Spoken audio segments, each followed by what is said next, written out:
¿Alguna vez te has preguntado por qué en el Padre Nuestro oramos hágase tu voluntad? Hace unas semanas alguien dejó un comentario en uno de mis videos que me hizo preguntar ¿por qué decimos hágase tu voluntad en el Padre Nuestro? ¿Es simplemente una oración de sumisión como la oración similar de Jesús en Getsemaní, no se haga mi voluntad sino la tuya? Si eres un calvinista como yo y tienes una consideración alta de la soberanía de Dios, quizás te preguntes si puede existir otro motivo para orar que la voluntad de Dios se haga. No hay nada que yo pueda hacer u orar para impedirla, ¿verdad?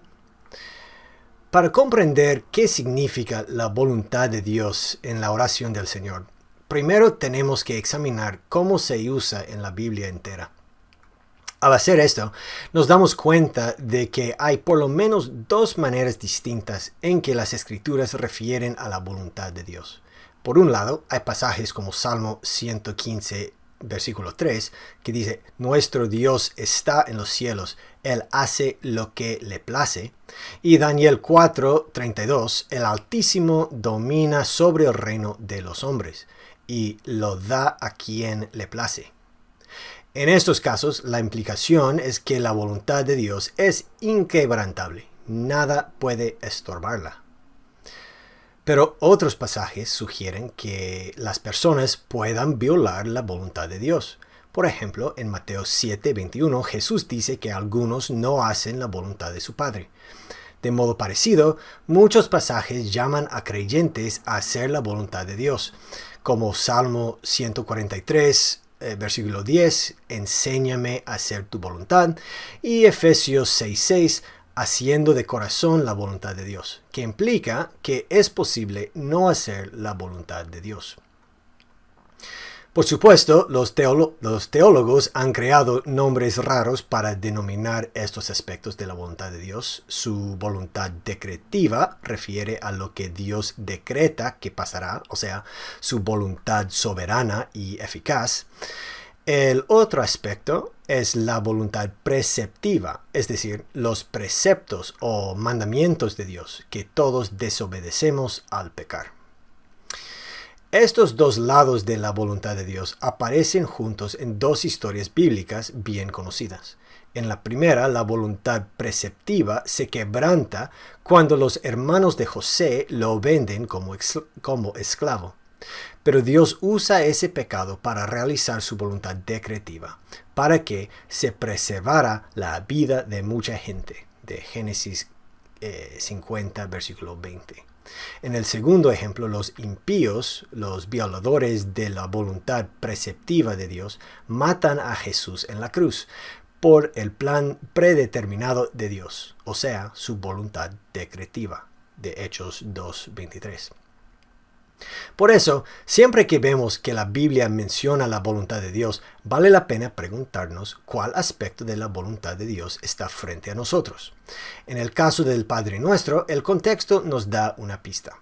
La frase que sigue, así en la tierra como en el cielo, parece innecesario si habla de la voluntad decretiva de Dios, porque su voluntad decretiva ya se realiza perfectamente en los dos lugares.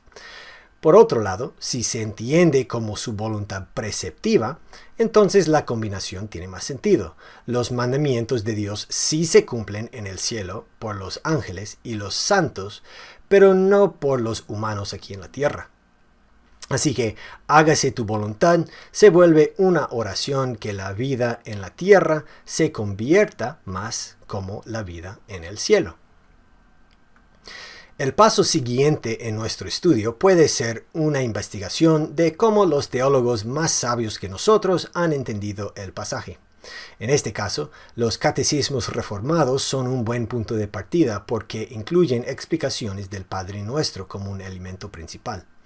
Mi catecismo preferido es el Catecismo Menor de Westminster, lo cual dice que en esta petición del Padre Nuestro rogamos que Dios, por su gracia, nos haga capaces y dispuestos para conocer, obedecer y someternos a su voluntad en todas las cosas, como los ángeles hacen en el cielo.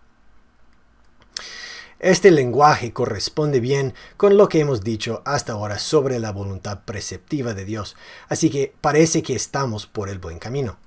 Además, cuando examinamos los escritos de otros teólogos reformados como Juan Calvino, Herman Bavinck y John Frame, vemos que establecen un vínculo a la voluntad preceptiva.